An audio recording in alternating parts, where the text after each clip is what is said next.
मी तुम्हाला आता काही एकदम सॉफ्ट सिल्कचे काही नवीन कलेक्शन दाखवतो. एकदम सॉफ्ट सिल्क येणार आणि ते सर्व मिक्स मध्ये येणार. सो बघू शकता तुम्ही, सुंदर असं सॉफ्ट मध्ये येणार, सेल्फ कलर मध्ये आणि पूर्ण बुट्टी ऑल ओव्हर मध्ये येणार.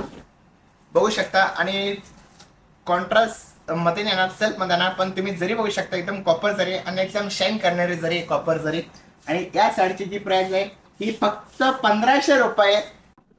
हे बघा, तर मी तुम्हाला दाखवतो काय सुंदर असं हस्तकला म्हणजे फॅन्सी पदर मध्ये येणार आणि एकदम सॉफ्ट सिल्क मध्ये येणार. बघू शकता तुम्ही, जे आपले रेग्युलर जी पैठणी बॉर्डर असते तशी बॉर्डर येणार आणि पूर्ण असे नाचरे मोर येणार, हस्ता फुलता खेळणारा मोर असणार. आणि तुम्ही पदर पण बघू शकता, एक कलर पण डिफरंट डिफरंट असे त्यांचे. आणि या साडीची पण 1500 रुपये भेटतात. आणि फक्त याच्यातले कलर जे बुट्टे आहे बुट्टी वगैरे ते चेंज होणार, बाकी प्राइस वगैरे सेम येणार.